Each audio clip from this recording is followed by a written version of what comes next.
Programme میں ایک بار پھر خوش آمدید ناظرین محترم. آپ کے سوالات ہیں اور رہنمائی کے لیے ہمارے ساتھ موجود ہیں ہمارے بہت ہی محترم جناب حضرت امیر محمد اکرم بابان صاحب. حضرت جی اگلا سلسلہ سوالات کا شامل کرتے ہیں. سوال ایک اور حسیب ہاشمی ہے یو کے سے. اللہ سے دوستی ہو سکتی ہے؟ الحمدللہ وکفا وسلام علی عبادہ الذین اصطفیٰ. جب کوئی مسلمان کے گھر پیدا ہو کر بحیثیت مسلمان عاقل بالغ ہوتا ہے، یا جب کوئی عالم کفر سے داخل اسلام ہوتا ہے تو اللہ سے دوستی ہو جاتی ہے. سبحان اللہ.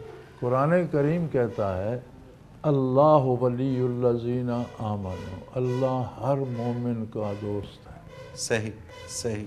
دوستی کا ایک دعویٰ تو ہم کرتے ہیں، ہم کہتے ہیں فلاں ولی اللہ، ولی دوست کو کہتے ہیں، فلاں ولی اللہ. یہ ہمارا دعویٰ ہے، اس کی کوئی دلیل ہمارے پاس نہیں. ہمارا خیال ہے، ہمارا گمان ہے، ہم ایسا سمجھتے ہیں. بالکل ٹھیک. تو جن کے لیے اللہ کہے میں ان کا دوست ہوں. اللہ اکبر. تو قرآن کریم کہتے ہیں اللہ ولی الذین آمنوا، ہر مومن کا اللہ دوست ہے. صحیح. یخرجہم من الظلمات الی النور، انہیں تاریکی سے روشنی کی طرف لاتا ہے. سبحان اللہ. یعنی ان کا جو کردار، جو نظریات، جو اعمال میں تاریکیاں ہیں، غیر صالح اعمال ہیں، غیر صالح کوئی نظریہ ہے، اس سے نکال کر اللہ کی دوستی انہیں نور کی طرف لاتی ہے، روشنی کی طرف لاتی ہے، نیکی کی طرف لاتی ہے. صحیح. تو دوستی تو ہر مسلمان کو حاصل ہے. اب ہم اسے توڑتے ہیں، ہم اس میں بدعہدی کرتے ہیں، ہم اس کو نبھانے کی کوشش نہیں کرتے، یہ قصور ہمارا. صحیح. بالکل ٹھیک. دوست ہو سکنے کی بات نہیں ہے، ہر مومن اللہ کا دوست ہے. اب اس دوستی کو بڑھائے کہ لوگ بھی کہیں یہ ولی اللہ ہے. سبحان اللہ. دوستی تو ہے، کسی کو تو نہیں پتا. اب اس دوستی کا حق اس طرح ادا کرے کہ دیکھنے سننے والے بھی کہیں یار نہیں اس کی اللہ کے ساتھ دوستی ہے، یہ نبھائے. سبحان اللہ. سبحان اللہ. اسے ہم ولی اللہ کہتے ہیں. صحیح. یعنی ورنہ تو ہر مومن ولی اللہ ہے. بے شک. اب دوستی کے درجات ہیں، کیفیات ہیں. ایک دوست ہے کہ آپ اس کے ہجر میں بیٹھے رو رہے ہیں. ایک دوست ہے کبھی 6 مہینے سال بعد مل گیا، ہیلو ہائے آپ کیسے ہیں، میں کیسا ہوں، بھی یہ بھی دوستی ہے. ایک کے ساتھ ہم کاروبار کرتے ہیں، کاروباری دوستی ہے، کاروبار ختم دوستی ختم. کچھ رشتہ دار ہیں ان کی دوستی گلے پڑی ہوئی ہے، ہم چاہیں نہ چاہیں. جی ہاں، اسے جان نہیں چھوٹ سکتی. وہ نہیں چھوٹ سکتی، وہ تبدیل نہیں کیے جا سکتے. ان سے بھی دوستی کی مختلف سٹیجز، مختلف قسمیں ہیں. صحیح. اور ایمان اللہ کی دوستی کی ابتدا ہے. اب یہ انسان پر ہے کہ وہ اسے بڑھاتا ہے، نبھاتا ہے، کہاں تک لے جاتا ہے، یہ توڑ کے بیٹھ رہتا ہے. بالکل صحیح. بالکل صحیح. بالکل صحیح. تو اللہ اس کی سمجھ دے اور شعور دے اور توفیق دے. بالکل ٹھیک. اینی ہے حضرت جی یہ فیصلہ آباد سے، یہ کہتی ہیں کہ حضرت جی غیرت کے نام پر ہمارے ہاں عورتیں ہی کیوں قتل ہوتی ہیں، مرد کیوں نہیں ہوتے، اور اگر مرد قتل ہونا شروع ہو جائیں تو کتنے بچیں گے؟ مرد زیادہ قتل ہوتے ہیں. اچھا. مرد زیادہ قتل ہوتے ہیں. یہ ویسے انہیں وہم ہے. عورت اگر کوئی ایسی غلطی کرتی ہے جو شرعاً بھی اس کے لیے جائز نہیں اور والدین اور گھر والوں کی عزت پہ بٹھا لگاتی ہے تو جذبات میں آ کر، حالانکہ اس کا بھی راستہ ہے کہ آپ بیوی ہے تو آپ کو پسند نہیں، آپ طلاق دے دیں، اپنی زندگی آپ گزارے. صحیح. بیٹی ہے تو اسے تنبیہ کریں، بہن ہے تو اسے سمجھائیں، کوشش کریں وہ اس سے باز آ جائے. اور راستے ہیں، کوئی قتل کا راستہ قرآن نے متعین نہیں کیا. بالکل ٹھیک. اور قتل آپ کسی کو نہیں کر سکتے بجز حکم الہی. صحیح.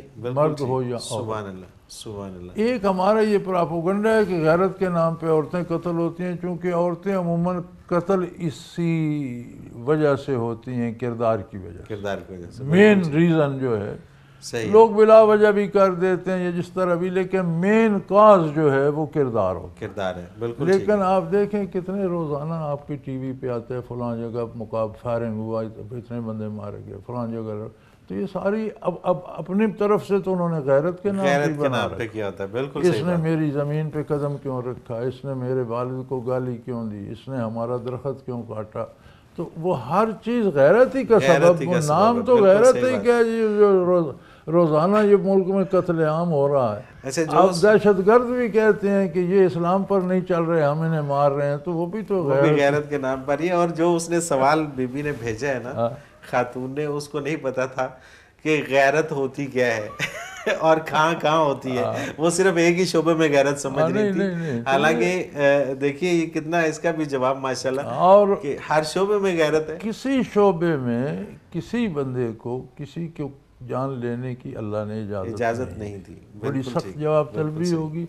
جان لینے کا حق اسی کو ہے جو زندگی دیتا ہے. صحیح، بالکل. اس کے حکم کے مطابق جہاں اس کی شریعت کے اسے قتل کیا جائے وہ بھی ادارے کریں، حکومت کرے، عام آدمی نہیں. بالکل ٹھیک. ایک شخص واجب القتل ہے، آپ اسے عدالت میں لے جائیں، عدالت اسے سزائے موت دے. صحیح. نہ دے تو عدالت سے اللہ پوچھے گا، آپ ذمہ دار نہیں ہیں. صحیح. اور آپ اپنے ظاہری قانون میں دیکھیں، ہم دیکھتے ہیں ایک بندے نے ہمارے سامنے قتل کیا، وہ واجب القتل ہے، ہم اسے گولی مار دیتے ہیں تو ہم پر بھی قتل کا پرچہ ہو جائے گا، کیونکہ اس کی جان لینے کے ہم مجاز نہیں ہیں. ہم گواہی دے سکتے تھے، عدالت مجاز جو ہے وہ اس کی سزا موت کرے تو وہ ٹھیک ہے. سیشن جج سے تو کوئی بدلہ لینے نہیں جا سکتا. بالکل ٹھیک ہے. کسی جج کو تو کوئی قتل کرنے نہیں جا سکتا. اچھا، یہ عموماً جو چور پکڑا جائے، اس نے چوری کی ہے بعد میں پکڑا گیا، تو وہ جو پکڑتے ہیں اس کو، گھر والے جن کی چوری کی ہوتی ہے، وہ اس کو مارنا شروع کر دیتے ہیں. نہیں، جو درست نہیں، یہ درست نہیں ہے. صحیح. بھئی اس پر مقدمہ چلے گا. چوری کی سزا، یہ مار کس بات کی سزا ہے؟ صحیح، بالکل ٹھیک. آپ کا اگر عدالتی نظام بہتر نہیں ہے تو آپ اسے بہتر کریں، کیونکہ انصاف وہ ہوتا ہے جو فوراً ملے اور بغیر کسی سفارش رشوت کے ملے. بالکل ٹھیک. اور ہر ایک کو ملے. بالکل صحیح. تو یہ جو ہمارے مقدمات برسوں چلتے ہیں، یہ ہفتوں میں نمٹائے جا سکتے ہیں. صحیح. اگر نپٹانا چاہیں تو، جیسے الحمدللہ سعودی عربیہ میں ہے، ہفتوں میں بعد نپٹ جاتی. بالکل صحیح.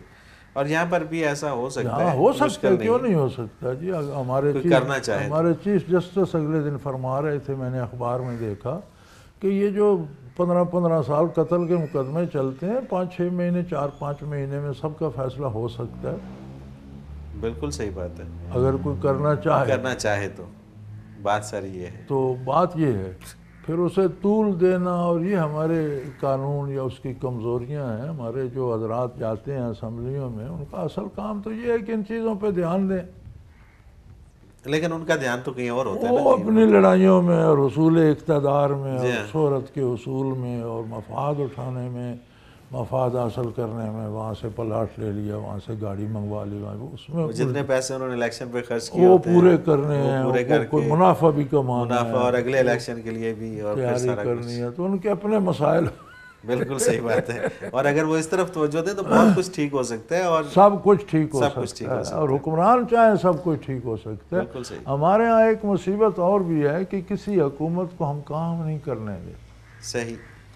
اپوزیشن جو ہوتی ہے، یہ ضروری ہے اس کا وجود، اور اس کا کردار یہ ہے کہ جہاں جہاں حکومت کمزوری یا کمی دکھا رہی ہے، وہاں نشاندہی کرے کہ یہ کام ٹھیک کرو، یہ ایسے غلط ہو رہا ہے. بالکل ٹھیک ہے. ہماری اپوزیشن حکومت کی ٹانگیں کھینچتی رہتی ہے. گرا دو، 15 جو ہے یہ الیکشن کا سال ہے، اس میں 14 میں الیکشن ہو جائے گا، 15 یہ ہوگا، مار دو.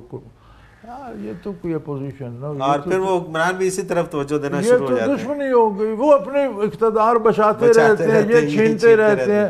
عوام جہاں وہیں بیٹھے رہتے ہیں، وہ عرصہ اسی میں بیت جاتا ہے. 5 سال گزر جاتے ہیں. بالکل. ہم نے تو جب سے دیکھا ہے یہی ہو رہا ہے کہ جو پارٹی اقتدار میں آتی ہے وہ اقتدار بچاتے بچاتے 5 سال گزار دیتی ہے، اور دوسرے اس کی ٹانگ کھینچتے کھینچتے 5 سال گزار دیتے ہیں. اور وہ بھی یہ لاسٹ 5 سال گزرے ہیں، ورنہ تو 5 سال بھی نہیں گزرنے دیتے. اور عام آدمی جو ہے وہ بیٹھا ہے بیچارہ، بالکل اس کو کوئی پوچھتا نہیں. بالکل صحیح. اچھا جی، اگلا سوال حضرت شامل کرتے ہیں شہباز اعوان فیصل آباد سے.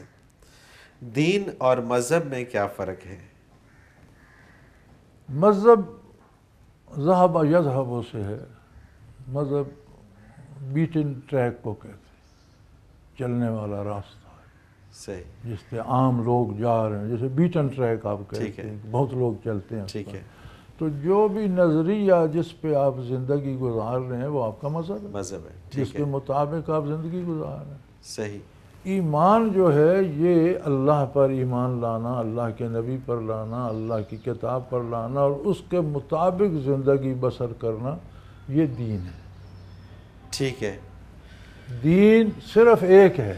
دین صرف ایک ہے. مذہب بے شمار ہے. اچھا دین صرف ایک ہے؟ ایک ہے کہ جو حق بھی ہو، سچا بھی ہو، اور وہ اسلام ہے۔ باقی مذاہب ہیں، چلنے کے راستے ہیں، زندگی گزارنے کے طریقے ہیں بے شمار۔ آپ کہتے ہیں مذاہب باطلہ، صحیح، باطل راستے، بالکل ٹھیک، وہ بھی مذہب تو ہیں نا، مذاہب تو آپ انہیں کہتے ہیں نا، صحیح، خواہ وہ باطل ہیں۔ بالکل ٹھیک ہے۔ کوئی بھی عقیدہ، کوئی بھی نظریہ جس پہ کچھ لوگ چل رہے ہیں وہ ان کا مذہب ہے، وہ ان کے لیے ان کا دین نہیں ہے۔ نہ دین نہیں ہے۔ دین کے لیے شرط ہے کہ وہ حق ہو، اور دین واحد ہے، حق ایک ہوتا ہے، حق سچائی جو ہے۔ اچھا نہیں، جس طرح ہم جس طرح کہتے ہیں اسلام یہ دین ہے، اس کے علاوہ کوئی دین نہیں ہے، اسی طرح جو کرسچن ہے وہ یہ نہیں کہہ سکتے کہ وہ کہہ سکتے ہیں لیکن وہ سچ نہیں ہوتا۔ سچ نہیں ہوتا۔ قرآن کریم کا دعویٰ ہے ان الدین عند اللہ الاسلام، اللہ کے نزدیک دین صرف اسلام، صرف اسلام ہے۔ قرآن پاک نے واضح کر دیا واضح ہے کر کہ اس کے دیا۔ علاوہ اور آپ کوئی دین کرسچینٹی نہیں۔ کی جو جب عیسیٰ علیہ السلام تھے اور حق تھا مذہب، تو وہ بھی اسلام تھا۔ صحیح، بالکل ٹھیک، آدم علیہ بالکل السلام ٹھیک۔ سے لے کر عیسیٰ علیہ السلام تک جتنے نبی آئے، جو انہوں نے بتایا وہ دین تھا، وہ دین تھا، وہ وہ اسلام اسلام تھا۔ بالکل ٹھیک، اور بالکل آج بھی آپ دیکھ لیں، آدم علیہ السلام نے بھی اللہ کی توحید کا دعوت دی، لا بے شک۔ الہ الا اللہ۔ ہر نبی نے لا الہ الا اللہ کی دعوت دی، نوح علیہ السلام نے، ابراہیم علیہ السلام نے، اسماعیل علیہ السلام نے، عیسیٰ، ہر نبی کے جملہ جو پہلا ہے وہ ہے لا الہ الا اللہ۔ صحیح، آگے آدم و صفی اللہ، نوح نجی اللہ، ابراہیم و خلیل اللہ، اسماعیل و ذبی اللہ، عیسیٰ روح اللہ، موسیٰ کلیم اللہ۔ یہ اگلا جملہ ہے کہ اللہ واحد و لا شریک ہے۔ اس کی بات اب تک کون پہنچائے گا؟ آدم و صفی اللہ، آدم علیہ السلام پہنچائیں گے۔ صحیح، نوح نجی اللہ، نوح علیہ السلام پہنچائیں گے۔ ابراہیم و خلیل اللہ، ابراہیم علیہ السلام پہنچائیں گے۔ تو وہ جو بات پہنچائیں گے وہ لا الہ الا اللہ کی ہوگی، اور تو وہ حضرت آدم علیہ وہ السلام سے چل اسلام کے ہے۔ آئی اور وہ اسلام ہے، بالکل ٹھیک ہر ہے۔ نبی کا دین جو اس کے زمانے میں رہا وہ اسلام ہے۔ پھر نبی کریم صلی اللہ علیہ وسلم مبعوث ہوئے تو آپ پر مکمل دین آ گیا، اور قیامت تک کے لیے آ گیا، اور اسلام ہے۔ اور قرآن نے کہا ان الدین عند اللہ الاسلام، اللہ کے نزدیک دین صرف اسلام، اسلام ہے، بالکل صحیح۔ باقی مذاہب ہیں، باقی سارے مذاہب ہیں، وہ بہت سارے، ذہبہ چلنا چلا گیا، یذہب و ذہب یذہب و ذہبن، جس راستے پہ وہ جس پہ چل رہا ہے اسے آپ مذہب کہہ سکتے کہتے تو مذہب بے شمار ہیں، صحیح، دین صرف ایک ہے۔ صرف ایک ہے، بالکل ٹھیک۔ اس کے ساتھ ہی حضرت جی وہی ہوا جو ہوتا ہے، پروگرام کا وقت اپنے اختتام کو پہنچ رہا ہے۔ ناظرین محترم، اگر آپ بھی ہمارے اس پروگرام میں شامل ہونا چاہیں، کوئی سوال بھیجنا چاہیں، تو اسکرین پہ ہمارا نمبر موجود ہے، نوٹ فرما لیجئے 0333495521۔ اور اگر ہمیں میل کرنا چاہیں تو ای میل ایڈریس بھی اسکرین پہ موجود ہے، questions@almurshid.tv۔ کوئی بھی سوال ہو، کسی بھی قسم کا سوال ہو، آپ ہمارے اس پروگرام میں بھیج سکتے ہیں، SMS کے ذریعے یا ای میل کے ذریعے۔ اس کے ساتھ ہی آج کے پروگرام کا وقت اپنے اختتام کو پہنچتا ہے۔ منور عتیق کو اجازت دیجیے، اللہ حافظ۔